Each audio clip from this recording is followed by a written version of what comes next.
archivo de presupuesto. Ya. Algo muy resumen que más que nada explicativo. Si recordamos, hace unas clases estuvimos viendo temas de mercado público, ¿cierto? Y ahí estuvimos hablando de los presupuestos de los proyectos, de los gastos generales y de las utilidades, ¿sí? ¿Se acuerdan de eso? Ya. Ok. Entonces, ya sabíamos que en un proyecto que se va a licitar o que va a ir por una orden de compra directa, yo necesito tener las partidas del proyecto. Y cuando lo vemos desde el punto de vista eléctrico, las partidas siempre van a comenzar generalmente con la palabra suministro o instalación, o suministro y instalación. Si voy a describirlo solamente como suministro, quiere decir que el contratista solamente se va a enfocar en entregar los elementos.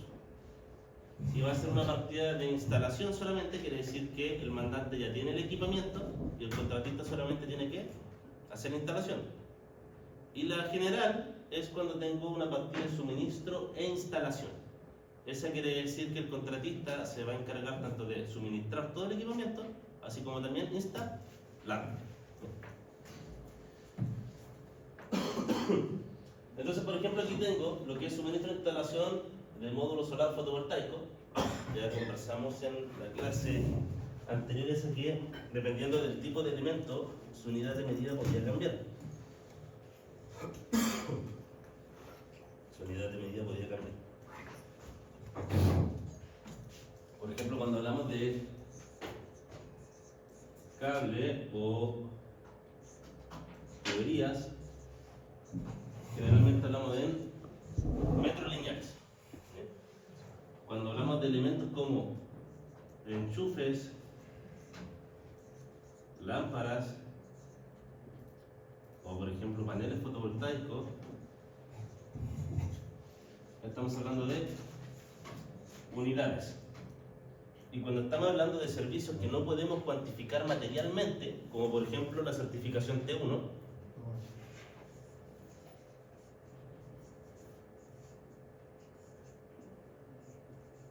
eso es un global, ¿ya? Porque es un servicio que yo no puedo cuantificar de una buena manera correcta, porque además la certificación T1 no está regulado su valor. ¿Cuánto se cobra por un T1? ¿Qué dicen ustedes? Algunos lo cobran 9 por kilowatt y después de ciertos kilowatts lo bajan a un 0,75 por kilowatt. Otros cobran por lámina, otros cobran por metro cuadrado dibujado. Yo cobro por tincar.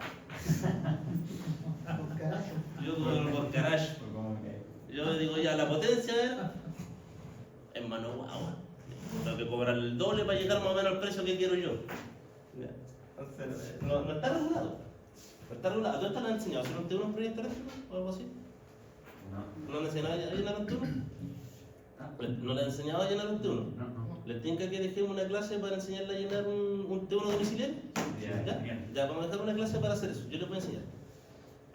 Entonces, esas cosas no están reguladas muchas veces, esos servicios. No están regulados. Por lo cual, se consideran siempre como globales. Y en algunos casos también, por ejemplo, cuando se va a hacer una medición de terreno, ya sea por método Schlumberger o Webner, también muchas veces eso no está regulado. Entonces andan los precios variando bastante. Algunos cobran por punto de medición, otros cobran por cantidad de mediciones del punto. Entonces no lo puedo cuantificar prácticamente. Entonces por eso van con un global. Generalmente van así. Ok, el tema es, ya aquí yo tengo que por unidad cantidad va a tener 8.000 paneles y yo estimé que el precio unitario era 174.037. Lo tengo ahí. Ya, está multiplicándose las celdas. El tema es cómo yo llegué a ese valor, a ese precio unitario. Y de ahí es cuando me refiero, ¿cómo llegué a ese precio unitario? Entonces ahí es donde aparece el análisis de precio unitario, el famoso ABO. Mi incidencia, bueno, yo les conté que yo siempre trabajé en el área y yo muchas veces cobraba por tincar porque yo sabía cuánto me iba a costar hacer la pega y yo decía ya cuánto quiero que me quede en el bolsillo. Así era antes de que yo saliera a trabajar como ingeniero. Entonces yo después cuando empecé a trabajar como ingeniero Y me dedicaba al área de ingeniería de proyectos y me dijeron, Richard, hay que hacer el APU de esta partida. Yo pensé al tiro en los Simpsons. Lo primero que pensé. Y claro, pues ahí hay harto tema, porque cuando uno desarrolla el presupuesto, se supone que tiene que hacerlo pensando en cuánto cuesta hacerlo, no en cuánto quiero ganar, porque para eso está la utilidad después. Ahora, si nos vamos a la realidad, ¿cierto? El contratista siempre va a inflar el precio en el análisis de precio unitario porque ahí también quiere rescatar, ¿cierto? Es más una formalidad, entre comillas. Y el análisis del precio unitario se divide en algunas partes, por ejemplo, materiales. Como dice análisis de precio unitario, es decir, tengo que pensar acá cuánto material voy a gastar en suministrar e instalar un solo módulo fotovoltaico. En eso consiste. Entonces, voy a tener el apartado de materiales. ¿Ya? Luego que tengo los materiales, voy a tener la mano de obra. Y en la mano de obra tengo que considerar diferentes características también, como por ejemplo las leyes sociales. Es decir, cuánto me va a cobrar el maestro, pero aparte tengo que pagar las leyes sociales asociadas. Y esas varían, ¿no? Porque, por ejemplo, uno lo primero que piensa es como en el 19, 20% que a mí me quita FONASA y FP. No digo ISAPRE, no tengo ISAPRE, yo FONASA. A veces me hago pasar por tramo.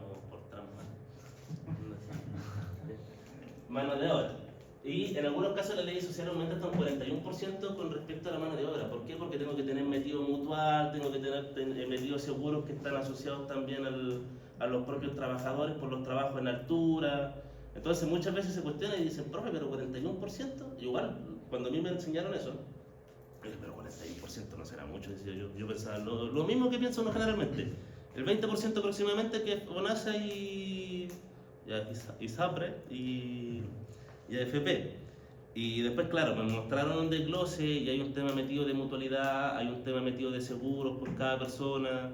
Entonces, en tal sentido, aumenta eso, aumenta bastante. ¿Ya? Tengo la mano de obra, luego tengo que considerar maquinaria y equipos si es que voy a arrendar. Y equipos. Maquinaria y equipos. Y creo que me falta una, pero lo vamos a ver en el desglose. El tema es que aquí yo tengo todo el apartado del presupuesto. Ya tengo de cada partida, tengo el suministro inversor trifásico igual. Y luego tengo el subtotal, ¿cierto? Que es la suma de los precios totales, tal como lo vimos en esa clase que estuvimos conversando de esto. Luego yo tengo los gastos generales. Recordemos, ¿cierto?, que los gastos generales son todos gastos que incurren en el proyecto, pero que no está directamente asociado a la generación de las partidas, ¿sí? Papelería, secretaría, el mismo sueldo del administrador de contrato, de oficina técnica. ¿Transporte lo puso ahí o no? ¿Qué cosa? El transporte. Eso está todo aquí en gastos generales. Ya. ¿Transporte para los trabajadores se refiere usted? Claro. Sí, no, está todo considerado en gastos generales, porque esto de aquí tiene que ir con relación con las especificaciones técnicas del proyecto. Las especificaciones técnicas a mí me dicen cómo se tiene que ejecutar cada partida. Entonces el presupuesto tiene que estar netamente asociado al desarrollo de las partidas del proyecto. Y todo lo que tenga que ver, por así decirlo, con el fin de desarrollar el proyecto, pero que no está asociado directamente con las partidas, se va a los gastos generales. Y en relación a eso, se dice siempre que los gastos generales, no hay como una regla definida, pero miren, yo he trabajado en más de... En diseño de proyectos he trabajado en más de 35 proyectos. En revisión de proyectos, no me acuerdo. Y en proyectos que he estado en terreno, administrando el proyecto, he estado como unos 7, más o menos, por ahí. Y en todo generalmente siempre está el presupuesto, porque uno era el ITO, era el coordinador de especialidad, era el ingeniero de proyecto, etcétera, etcétera. Y en todos yo me he encontrado que los gastos generales rondan entre el 15 y el 20%. En todos me he encontrado esa razón. En algunos me he encontrado 15, en otros me he encontrado 20, una vez me encontré en uno como un 17, no le encontré ni pata ni oreja. Me dieron ganas de no sé, que a mí no me gustan los números impares, uno tiene medio todo un poco. Yo cambio la tele, no lo dejo en 31, lo tengo que dejar en 30 o en 32, que suene más o menos. Ya, 15 o 20%. Entonces, ¿yo qué hago, cierto? Al subtotal le saco ese 15%.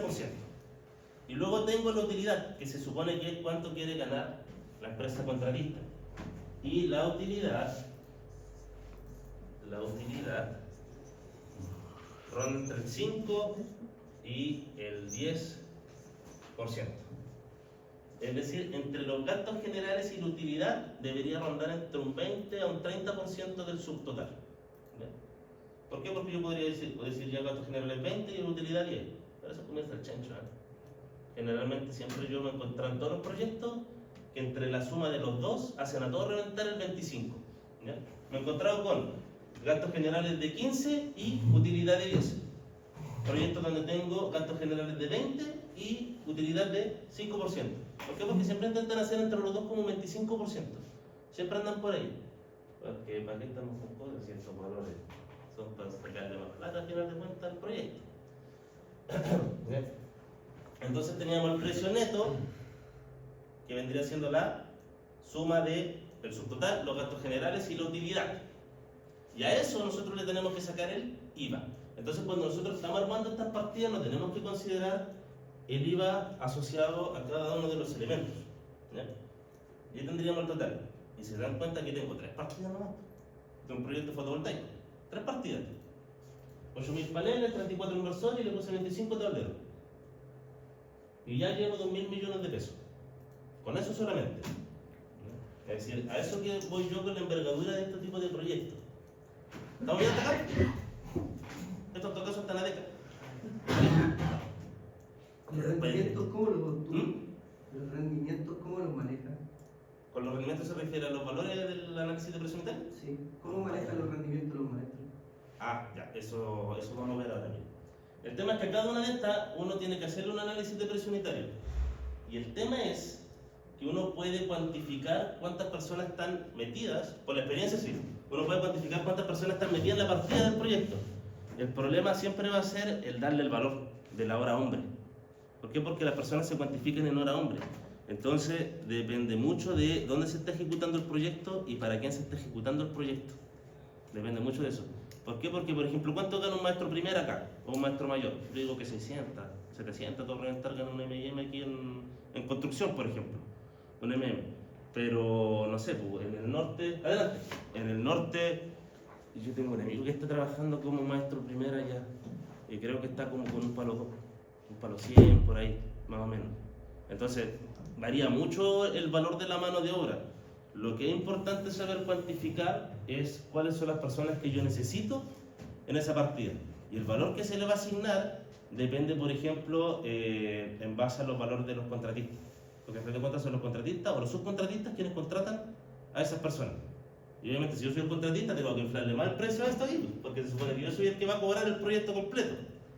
¿Por qué ocurre muchas veces?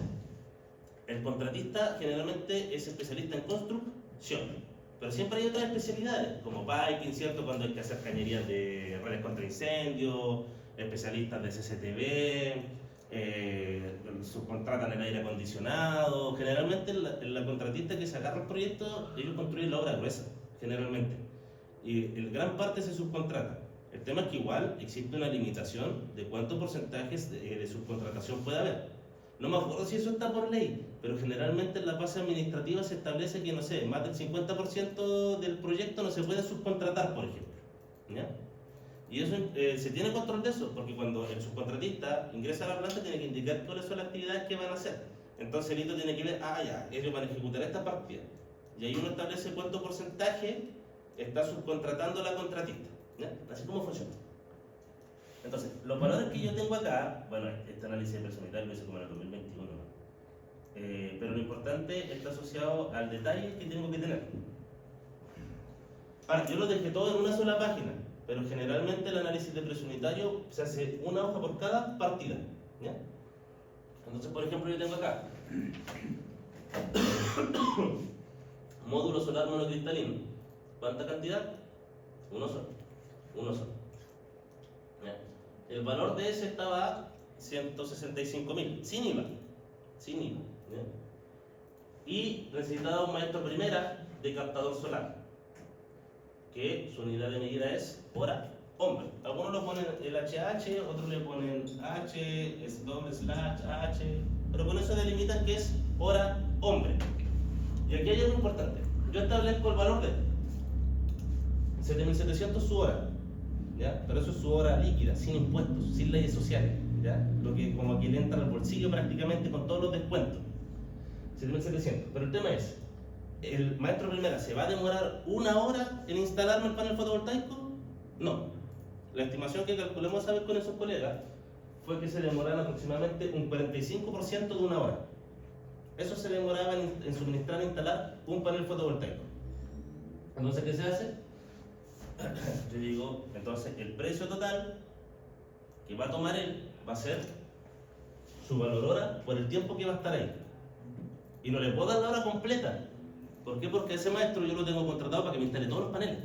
Entonces, por eso hay que colocar el tiempo que me toma. ¿Cuándo puedo cobrarle el día completo? Cuando existe una obra adicional o una obra extra programática. Es decir, que no estaba en la parte del proyecto, no estaba en el presupuesto.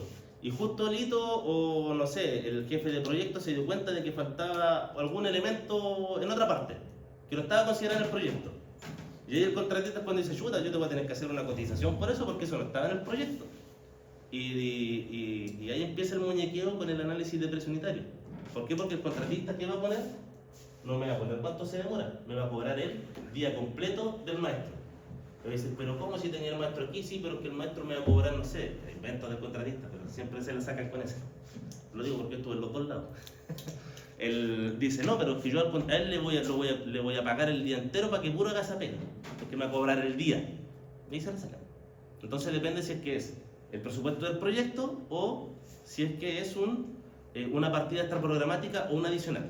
¿Cuál es la diferencia de una adicional con una extra programática? Es que la adicional es ejecutar una partida que ya existe, que se encuentra en el proyecto, pero hay que hacerla en una parte que no estaba en los planos, por ejemplo, o no estaba en las especificaciones técnicas. Y ahí generalmente se cobra el mismo valor. Una obra extra programática es desarrollar una partida que no estaba contemplada en el proyecto y ejecutarla en una parte que no estaba contemplada tampoco en el proyecto. Esa es la diferencia de una adicional y una extra programática. El adicional yo lo puedo pedir al contratista y el contratista me tiene que cobrar lo mismo. La extra programática, el contratista me tiene que hacer una cotización. Y yo después tengo que aprobarla si es que soy el mandante. ¿Ya? Y ahí empiezan los muñequeos. Entonces luego tengo un ayudante de captador solar, un ayudante de captador solar, que también va a estar el 45% de 1 hora. Su valor hora, ¿cuánto es el total? Luego, ¿qué tengo? Leyes sociales. ¿Cuánto porcentaje saqué? El 41%. Aquí le llamo, profe, un ayudante captador solar. Es que básicamente es como si fuéramos un eléctrico, sería como un ayudante eléctrico. ¿Por qué? Porque generalmente son personas que no siempre son eléctricos. Ya son personas que se dedican a la instalación de paneles fotovoltaicos. No necesariamente son eléctricos como tal. ¿Ya? Maestro ayudante. Es que, por ejemplo, si nos vamos desde el punto de vista eléctrico, ¿qué tenemos nosotros? De arriba hacia abajo. Ya, pero de los que meten mano, sí. Capataz, dejémoslo fuera. Supervisor igual. Tenemos maestro mayor, maestro primera, maestro segunda y ayudante. Ese tipo de ayudante es el que tenemos. ¿Ya? A eso se refiere. ¿No? Eso se refiere. Entonces, las leyes sociales son el 41%. A mí, como que me hacía ruido al principio cuando también vi ese valor. Como tanto, decía yo. FONASA. Pero claro, están metidos también los temas de seguros sociales, mutuales y todos los gastos que están asociados directamente a los seguros del trabajador. Los elementos de seguridad, ¿no? Lo que es EPP y todo eso, eso va más abajo. Bueno, es que el EPP se supone que no debería ser gasto porque se supone que la empresa cuenta con ese equipamiento para el trabajador que es su derecho. ¿Ya? Se supone. Entonces, también hay unas contratistas que le piden a los maestros que tienen que tener su propio EPP, ocurre harto eso. ¿Ya? Después cuando uno entra a cargos más de supervisores arriba, lo que hacen es que a uno le pasan cierta cantidad de lucas y uno se compra los zapatos que quiere. Le pasan como 40 lucas, dependiendo de la empresa. 25, 40 lucas. Yo me compro una chala así. Y con el resto me compro un chacarero. Una chala le puse caca. ¿Ya? Entonces, ¿cómo se saca ese gasto por leyes sociales?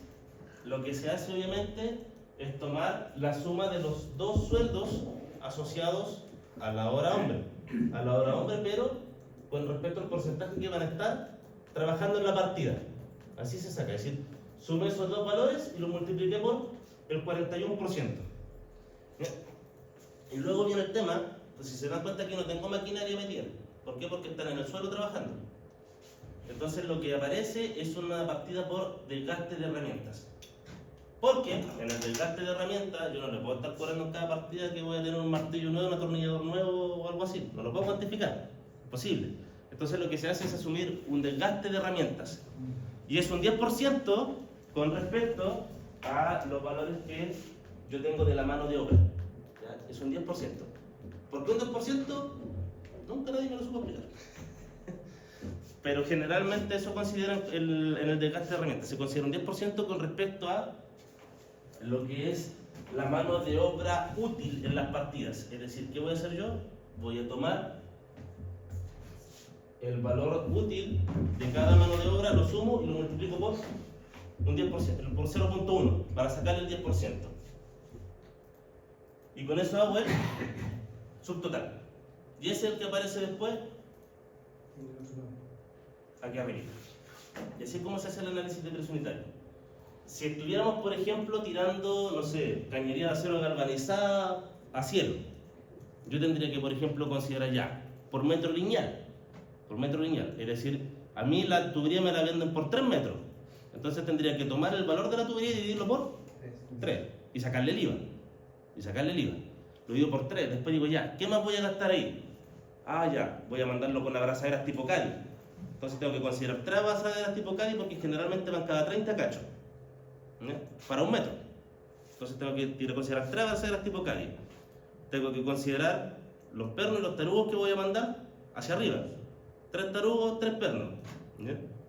Ya, y eso con respecto a lo que voy a gastar en material. Un porcentaje por las coplas. Por la... Porque a mí no coloco coplas. Ah, sí, no, pero que estamos considerando el metro lineal. Por eso me tendría que colocar un porcentaje. Ah, para después con la unión, sí. Tiene toda la razón. Profe, ¿Sí? en el precio unitario, en mi precio unitario, cuando yo le hago la cotización al inspector sumamente, yo cotizo a 1.000 pesos con IVA en lona. Yo tengo que sacarle el IVA y en mi precio unitario tengo que colocar el valor neto de lona. Bien, vamos a hacerlo así. Le voy a decir qué es lo que se debería hacer y qué es lo que debería hacer. ¿Ya? Lo que se debería hacer es que, claro, usted va a considerar el precio que le da Rona sacándole el IVA, porque es lo que cuesta, porque usted no está asegurando ganancia ahí. Eso es lo que debería hacer. Ahora, lo que debería hacer es ya, a mí ¿cuánto me cuesta la tira? Ya, voy a inventar 1.000 pesos. No, me cuesta 1.300. Sin IVA. Eso es lo que se hace. Siempre se inflan las partidas. ¿Ya? Pero no se pueden inflar tanto, porque cuando es una licitación, uno puede perder también. ¿Y por qué puede perder? Porque no siempre gana la licitación más barata.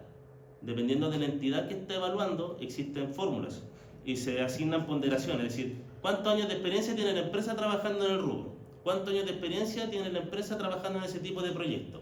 El jefe de proyectos, ¿cuánto tiempo lleva trabajando en ese tipo de proyectos? ¿Han tenido multas o no han tenido multas? ¿Cuánta es la experiencia del personal que va a estar en oficina técnica? Entonces todo eso da ponderación, pero obviamente la que más da ponderación es el costo del proyecto, pero siempre consideren eso, ¿ya? Para tenerlo en cuenta. Ya, entonces seguimos con eso. Entonces tenemos ahí los materiales, ¿cierto? Después mano de obra, yo digo que necesito un maestro segunda y un ayudante para tirar eso. ¿Por qué? Uno que vaya sujetando y el otro va a ir cerrando después.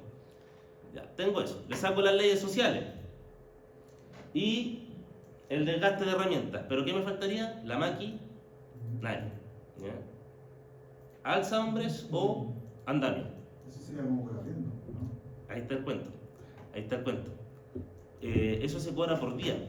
Generalmente, si voy a utilizar un alza hombre, se cobra por día. Entonces yo pongo el valor del día. Yo tendría que poner el valor del día aquí, en precio unitario, y en el porcentaje, en cantidad, tengo que usar cuánto tiempo me voy a demorar usando el alzahombre en tirar ese metro de tubería. ¿Por qué? Porque yo la contraté para tirar todos los metros. Entonces por eso se pone ese porcentaje, porque se supone que voy a arrendar esa máquina para el proyecto. En cambio, ¿cuándo duele? Cuando es una obra extraprogramática. ¿Por qué? Porque independiente que se la tenga arrendada igual para el día del proyecto, el contratista va a cobrar el día completo de la máquina. ¿Ya? Ahí se encuentra la diferencia. Siempre va a considerar eso cuando una obra extraprogramática. Por ejemplo, acá tengo lo que es la de un inversor trifásico, ¿ya? De X kilowatts. Los inversores que ustedes están trabajando cuestan aproximadamente como 4 millones y fracción, entre los 4 y los 6 millones. Anda cada inversor aproximadamente desde el punto de vista cínico. Tengo el maestro primera, que ahí tenía que considerar 7008, lo que era su mano de obra, y él se demoró el 70% de una hora en lo que es la instalación de eso. Y aparte tenía ayudante eléctrico. A diferencia de acá, que no lo puse, también tengo el supervisor metido y dando vueltas. El supervisor sí tengo que considerarlo. ¿Por qué? Porque el supervisor se supone que va a hacer la medición y verificación de que se encuentra bien, pruebas de continuidad, etcétera, etcétera. Va a tener que estar ahí metiendo la cayusa. Yo puedo decirlo, porque yo también trabajé como supervisor. Entonces yo puedo decir que uno va a meter la cayusa, no va a decir, ¿ya? Y hay que pagar por meter la cayusa. ¿Ya? Entonces, el tema es que aquí en las leyes sociales, perdón, en el desgaste de herramientas, yo tengo que considerar igual al supervisor eléctrico. ¿Por qué? Porque el supervisor eléctrico o va a andar con un multitester, o va a andar con un perímetro de NASA, o va a andar con un megaómetro para hacer las pruebas, ¿cierto?, de aislación de los conductores. Entonces, utiliza herramientas, por lo cual tengo que considerar su desgaste al 100%. Lo importante es que cuando uno genera el presupuesto para el mandante y para el contratista, es que los dos no se pueden quedar cortos. ¿Por qué no se pueden quedar cortos? Por ejemplo, quizás casi no hay desgaste de eso. Casi no hay desgaste prácticamente, pero lo considero igual.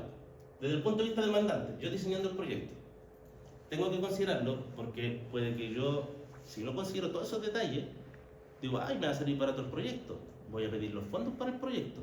Si es que fuera una licitación pública, voy a pedir los fondos como mandante. Pero el tema es que todos los contratistas me pidieron más alto de lo que yo establecí y los fondos no me dieron. Ahí me entregan el sobre azul y para la casa, al tiro.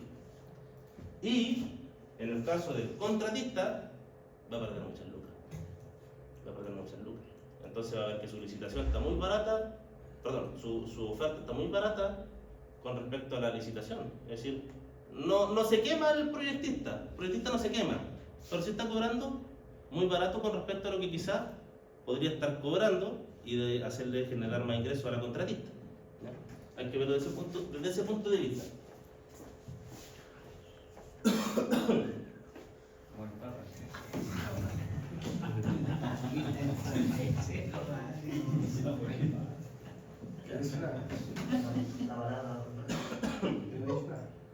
Profe, y el porcentaje, no sé si se incluye el porcentaje de imprevisto.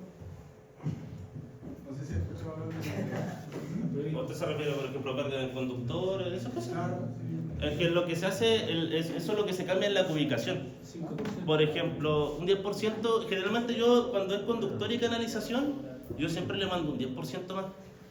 Un 10% más, sobre todo por el hecho de que muchas veces se pierde canalización cuando hay que... En la cañería de acero galvanizado no es tanto, porque cuando se hace una curva se pone una caja galvanizada y se manda metálico flexible para dar la vuelta. Pero cuando MT muchas veces se curva y a veces hay que hacer cortes en los tramos. Entonces pierdo tubería. Entonces ese porcentaje Es la ubicación. en el APU. Sí.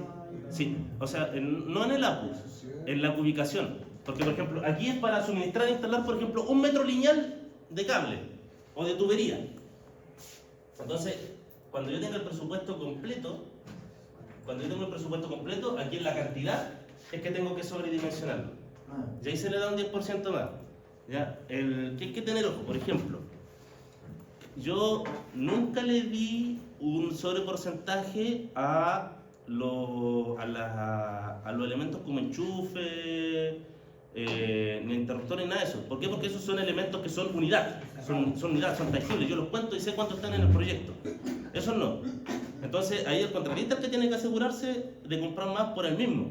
¿Por qué? Porque pueden fallar algunos cuando los conecten. O pueden quebrarlos, o se ponen medio Shaolin, ¿cierto? Empiezan a desaparecer las cosas. Entonces ahí el contratista tiene que hacerlo. Pero lo que sí siempre se sobredimensiona es el conductor y lo que es la canalización. ¿Por qué? Porque en el caso de los conductores a mí me los venden por carrete, si voy a comprar grandes cantidades. Yo no le voy a ir a decir me da 126 metros de cable RBK de 8 a WG. No, a mí me lo van a vender por el carrete completo. ¿Ya?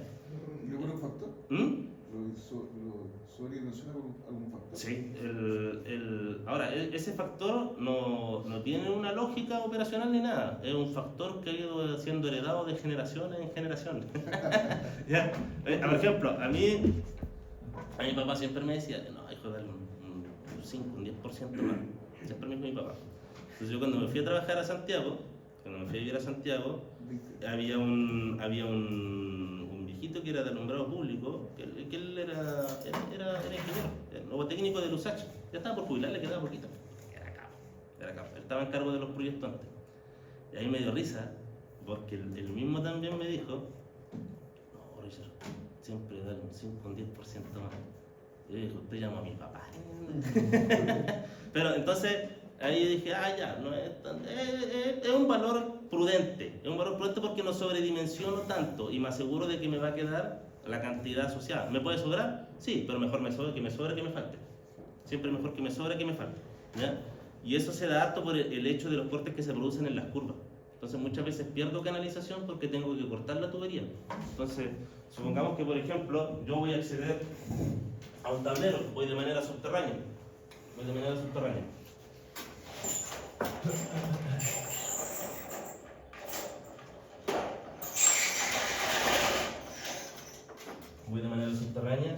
Y tengo por ejemplo acá, no sé, un puente de alumbrado público. Esto pasó una vez incluso en un proyecto que estábamos en un mortero.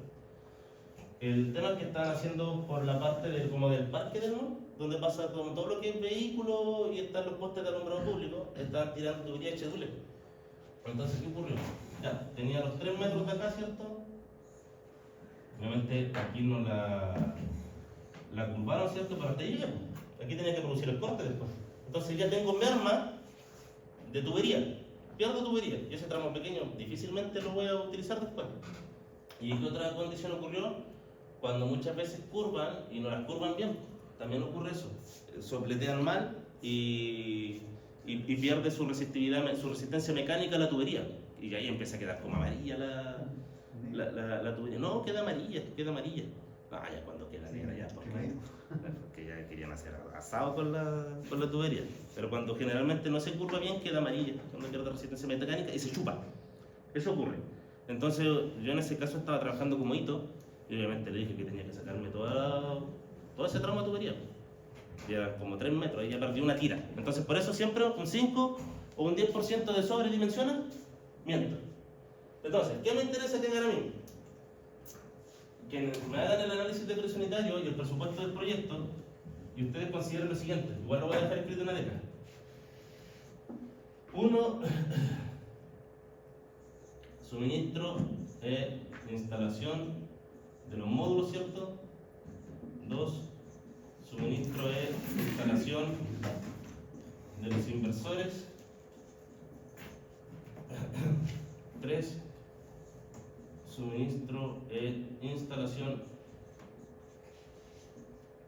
de conductores de corriente continua.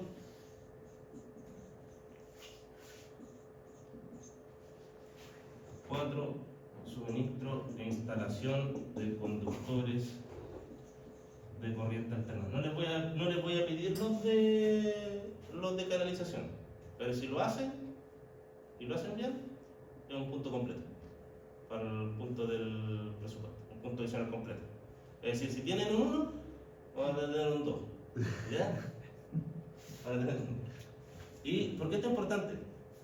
Porque esto conversa con el siguiente archivo. Yo les dejé también unas especificaciones técnicas que tienen un montón de errores. No voy a dejar unas que estuvieran buenas.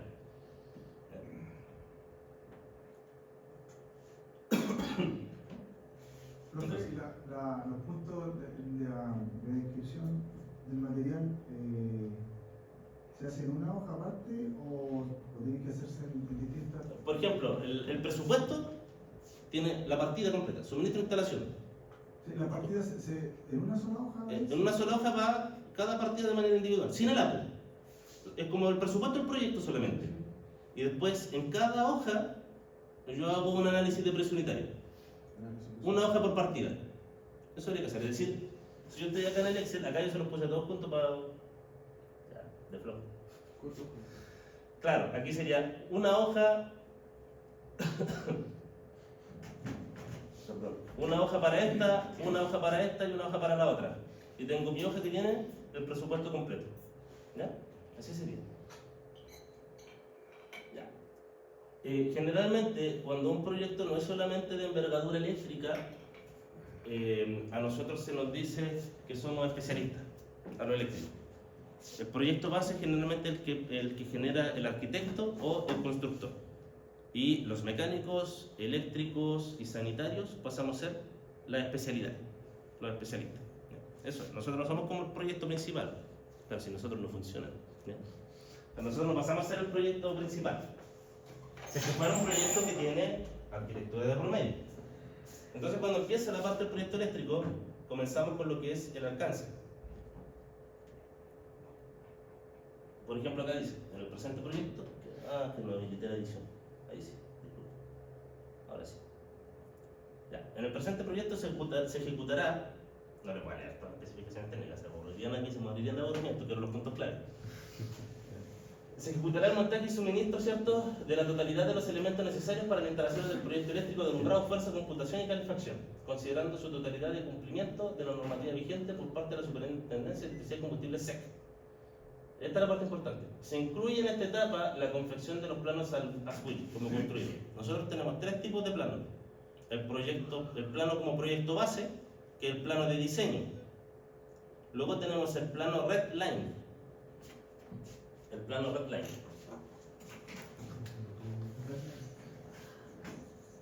El Red Line significa que yo tengo ya una arquitectura definida. Yo tengo una arquitectura definida y lo que se encuadre en esa línea roja es lo que se tiene que modificar o lo que se modificó. ¿Ya? Y el último es el plano ASWIL como construido. Eso quiere decir que yo cuando licité el proyecto, por ejemplo, no sé, cuando se diseñó fue el 2021, se licitó el 2023 porque no habían fondos y el 2024 se empezó a construir. Fácilmente en todos esos años pudieron haber modificaciones del terreno. Entonces, ¿qué ocurre? Que el proyecto no va a quedar igual como estaba diseñado en un principio, porque quizás apareció un muro que antes no estaba, quizás tuve que rodear con canalización, quizás como está ese muro ahora no instalé una lámpara que quizás tenía que ir por ahí. Entonces el plano ASWIL es el plano donde se entrega cómo quedó realmente la construcción realizada. Ese es el ASWIL. Y siempre se tienen que entregar 3 copias de esas. Es una lata porque ya nadie guarda el papel. Pero siempre se entregan 3 copias. Uno para inspección técnica de obra, ¿sí? Como de expectativa de realidad. ¿El cuál? ¿El ASWIL? Sí. No, es que una cosa... Dígame.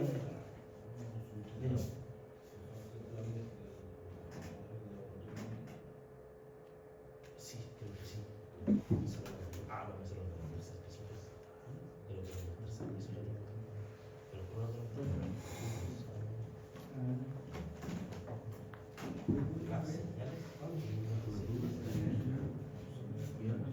por otro no sé si funcionará así, porque esa es del tercero. Sí, bueno, viernes. Estábamos con lo de los planos. No, es que el de diseño no es que fuera como hipotético, porque en el de diseño se supone que el ingeniero fue a terreno, el proyectista fue a terreno y levantaron toda la arquitectura y se diseñó. El tema es que pasaron los años y la topología del terreno cambió y por eso hubo que hacer modificaciones en el proyecto. Entonces el proyecto se terminó y los planos ASWIL son como quedó construidos finalmente. Esos son. Y siempre se entregan como 3 copias.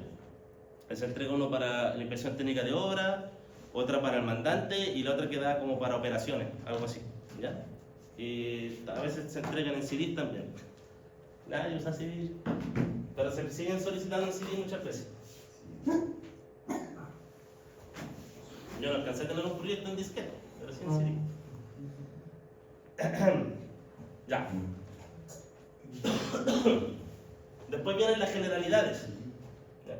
Las generalidades. que básicamente establece que todo tiene que pasar por la inspección técnica de obra. Cuando se requiere una modificación, tiene que pasar por él.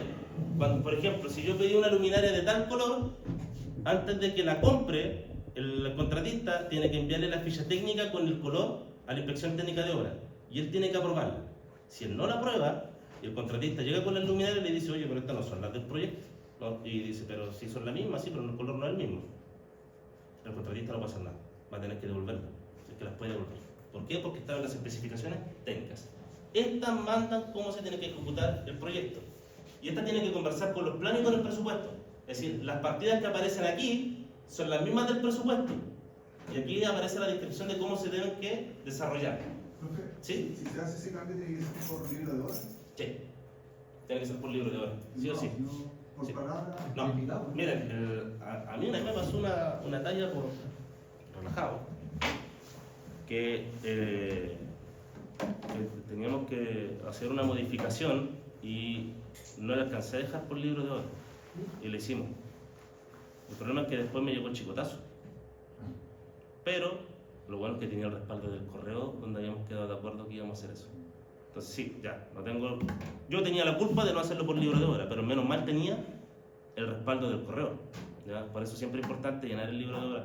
Muchas veces ocurre que en los proyectos la gente a veces se deja estar y no llenan el libro de hora y dicen, no, te lo llenamos al final del proyecto. No, lo mejor es irlo llenando al tiro. Modificación que se haga, modificación que se llena al tiro en el libro de hora. ¿Por qué? Porque eso puede traer problemas más adelante. ¿No? Puede traer muchos problemas.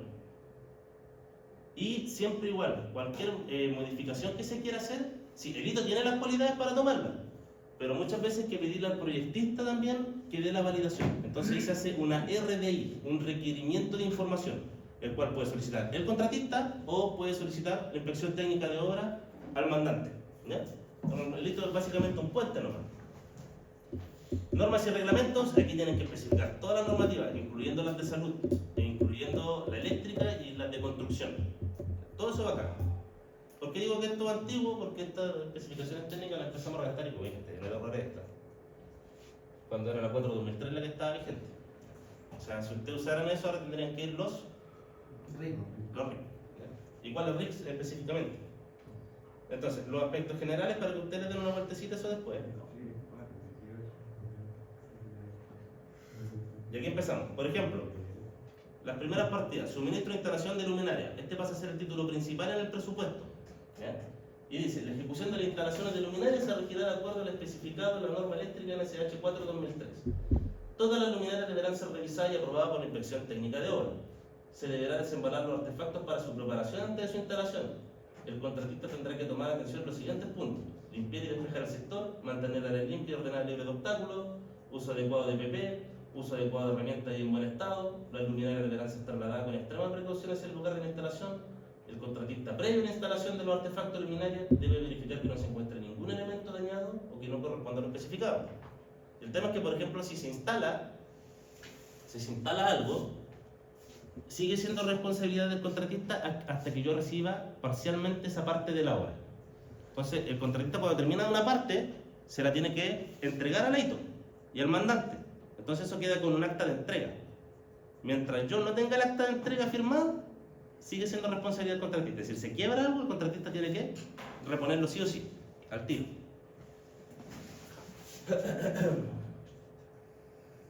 Ya, entonces aquí me indica las cosas en general. Y aquí empiezo. Entonces, esta 4.2.1.1 que dice campana 150 watts, en el presupuesto debería decir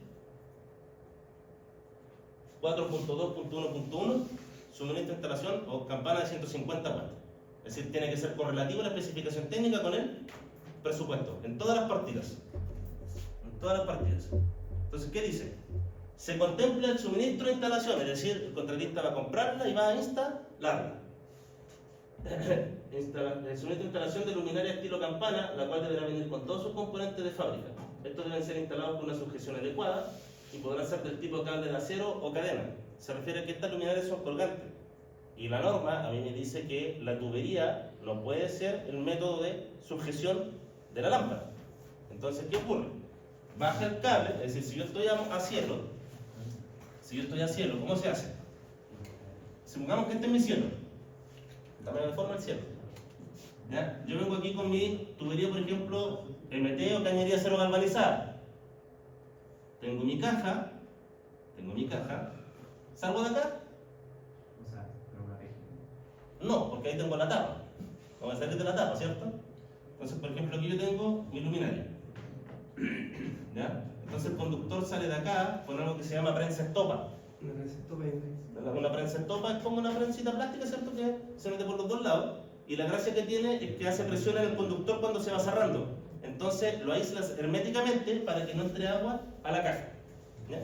Entonces de aquí sale un cordón de tipo RBK generalmente y baja aquí a la luminaria.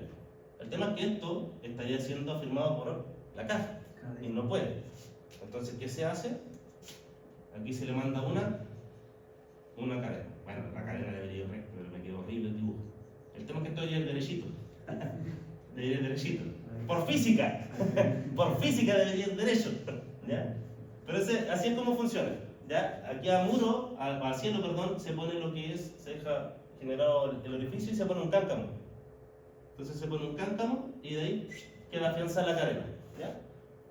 O en algunos casos la mandan directamente con una especie de cáncamo hacia arriba, pero yo prefiero más el cáncamo. Profe, las ¿Sí? campanas suspendidas generalmente están pidiendo que en vez de la caja de distribución con la prensa estopa sea un enchufe. O sea que en la caja Sí. Sí, pero eso tiene un problema. ¿Por qué? Porque estoy conectando un elemento. Estoy conectando. Sí, porque es más fácil desenchufarlo nomás. Sí, pero el tema es que es un elemento que yo tengo en suspensión, que al final de cuentas el enchufe se puede sulfatar con el paso del tiempo, y es una unión donde pongo y saco nomás. En cambio, lo que es más seguro es la unión con soldadura en los conductores. Entonces, si bien eso facilita el cuento, si me lo preguntan mecánicamente, yo preferiría que no, porque con el tiempo puede ceder. Yo creo que sabía que lo que más exigían era que la lámpara, el cable no estuviera tirante. No, por eso siempre, sí, porque si se dan cuenta, no está tirante. O sea, eso es más que Sí, no, es como yo pongo la cadena y el cable tiene que quedar más suertecito. Porque si queda tirante, quiere decir que el conductor está haciendo como de sujeción. Entonces, por eso siempre tiene que ser la cadena, ¿ya? Y no, yo no recomiendo que pongan el enchufe. Yo lo he visto, pero no me gusta. ¿Por qué? Porque no sé, va a entrar una paloma, lo que sea, se posa arriba. Pero ahí, por ejemplo, en varios proyectos a mí me pedían enchufe.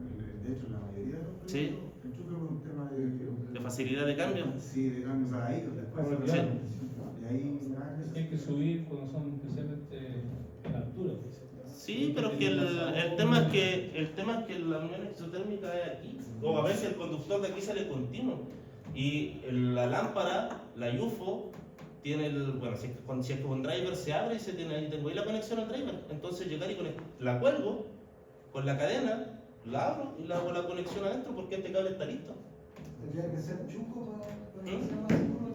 Podría ser un chuco, también podría ser un chuco, pero a lo que voy yo es que, por ejemplo, aquí puede que ni siquiera tenga unión de cable, sino que este sea un tramo continuo, dejo una vuelta, en caso de cualquier derivación que yo quiera hacer en el futuro, doy la vuelta aquí adentro y bajo con el cable. Entonces, si voy a cambiar la lámpara, ¿qué hago? Bueno, subo, ¿cierto?, con el alzahombre, la desmonto primero de la conexión eléctrica y luego de la cadena, la bajo, subo, instalo la otra, le pongo la cadena y yo sé que me va a sobrar conductor. ¿Por qué? Porque me tiene que quedar más largo un conductor que la cadena. Entonces después abrirla y conectarla adentro. No debería ser más que eso. Ahora, las instalaciones de las lámparas UFO ahora son mucho más fáciles que antes, porque antes la campana era las que eran de aluro metálico de sodio, hacía un foco, eran así unas campanas. Ahora las que son como esas, son planitas, son mucho más fáciles de instalar. Claro, sí. Son mucho más fáciles. Incluso los circuitos de iluminación, desde que hicieron los recambios LED, bajaron mucho las potencias. Porque, por ejemplo, antes una pura lámpara, no sé, creo que 350 watts. Claro. Y una de 60 watts da LED, da la misma cantidad de lumen. Entonces, el peso físico que tiene la luminaria bajó un montón también. ¿Ya? Entonces, el conductor deberá llevar el presacable correspondiente, La luminaria de referencia es de campana UFO Shape 150 watts. Y aquí hay algo importante. Se podrá ofertar otra de igual o superiores características. Siempre tiene que ir esta frase. La luminaria de referencia, el panel de referencia, el enchufe de referencia. Por dos motivos. Si es privado, tengo que colocarle de referencia, porque ¿qué pasa si no lo encuentro en el mercado? Tengo que buscar otra marca, ¿cierto? Y otro modelo. Y si somos entidad pública, doblemente más cuidado. Porque si nosotros amarramos al fabricante y amarramos el modelo, quiere decir que podríamos estar teniendo problemas de conflicto de interés. Y ahí nos agarra Contraloría. Entonces, con eso hay que tener cuidado, ¿ya? Siempre se pone de referencia. Uno, para no tener conflicto de interés. Y la otra, para asegurar que podemos elegir otra en el mercado que por lo menos cumpla las características que voy a definir acá.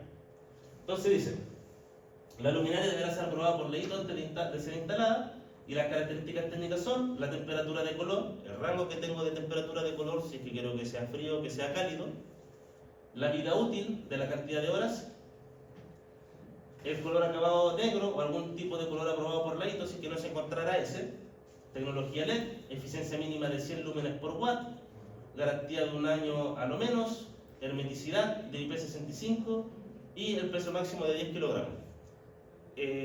Yo después de un tiempo me puse más exigente con estas cosas, e incluso yo les pido el mínimo de índice de refracción cromático, el CRI. Ahora están en proyectos de baja, ¿cierto? ¿Están llenos de iluminación ya? No. ¿No? Ya, el tema es que, por ejemplo, a mí, la sé cuando yo hago un proyecto de iluminación, y me dicen, no, calcule por el método de lúmenes. Pero el método de lúmenes, yo ya tengo la cantidad de lux que requiero. Pero el tema es que me da la cantidad de luminaria y me da solamente en base a los lux. Pero aparte, hay tres factores más. Uno, el indicador de uniformidad, que me indica qué tan uniforme se encuentra la distribución lumínica en el área de trabajo. Otro que es el índice de degradación unificado, si no me equivoco. Pero aparece con este normal. El tema es que es un índice de degradación de la vista del ser humano, que es qué tanto degrada la vista al punto visual promedio del humano si está sentado de pie. Y ese es un valor máximo que yo no puedo alcanzar. Y el otro es el IRC o CRI. Este es mi subcer. Este es UGRL, el índice de refracción unificado. Y el RA es lo mismo que el IRC y que el CRI. ¿Ya? El índice de refracción cromático a mí me dice qué tan bien se ve o qué tan reales se ven los colores cuando se encuentra iluminado por la lámpara. Es decir, si yo le pongo una lámpara con un CRI bajo, quiere decir que no se va a ver realmente los colores como son cuando estoy a luz natural en el día. Mientras más alto sea el IRC, quiere decir que más reales se van a ver los colores cuando sea iluminado por la lámpara. ¿Ya? Y siempre va una imagen de referencia al costado. Entonces aquí sigo con lo mismo. Tipos de luminaria, salida de emergencia. Y aquí está toda la descripción con respecto a suministro, instalación, enchufes, que esto igual les puede servir a ustedes para más adelante. ¿Ya? Suministro, instalación de artefacto eléctrico, interruptores 912, 915, 924, 932, enchufes de tipo domiciliario industriales. Y aquí se especifica cómo tiene que ser todo el montaje. Esa es la gracia de las especificaciones técnicas. Indica cuáles son los estándares mínimos que tiene que cumplir, cada cuánto tienen que ir ciertas cosas, qué tiene que llevar sí o sí, que las uniones tienen que ser soldadas, por ejemplo, que no se van a aguantar uniones mecánicas. Entonces, con eso yo lo amarro. ¿Ya? Y hay una frase importante cuando uno diseña las especificaciones técnicas. En caso... Y es esto que entra una maldad y un aprovechamiento y es como para lavarse las manos el proyectista. La frase es, en caso de que se requirieran más elementos que no se encuentren mencionados acá y no estén considerados en la licitación, serán exclusiva responsabilidad del contratista. Entonces ahí lo dejan amarrado en caso de cualquier cosa, ¿ya? Ese es como el pero. Entonces, en esta parte tienen que hacerme el análisis de presión unitaria y las especificaciones técnicas. ¿Ya? Eso sería la parte. Y con eso terminaríamos este proyecto. ¿Ya, muchachos? Estos archivos ya se encuentran subidos en una década, para que los tengan de referencia. Incluso vienen otras partidas como de aseo también, aseo y ornato. ¿Por qué? Porque cuando se termine de ejecutar el proyecto, también hay que llevárselo al escombro. Y eso también tiene un gasto asociado. Entonces también se considera la limpieza dentro del presupuesto de un proyecto. Pero yo solamente le estoy pidiendo estos puntos. ¿Y por qué le pido solamente estos puntos? Porque, bueno, al hacer un presupuesto igual se demora harto. Entonces nos queda un mes. Entonces, esto más que nada para desarrollar el ejercicio. ¿Ya? Es para desarrollar el ejercicio. Y una recomendación. Para la gente que trabaja en un alto proyecto, hay un libro que se llama ONDAC.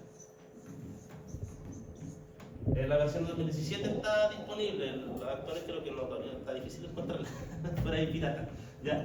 El ONDAC es un libro que trae diferentes partidas y trae los análisis de precio unitario listos de las partidas. Es decir, si encuentran, por ejemplo, la versión del 2016-2017, pueden buscarlo para sacar los ítems y después podrían actualizar los precios. ¿Ya?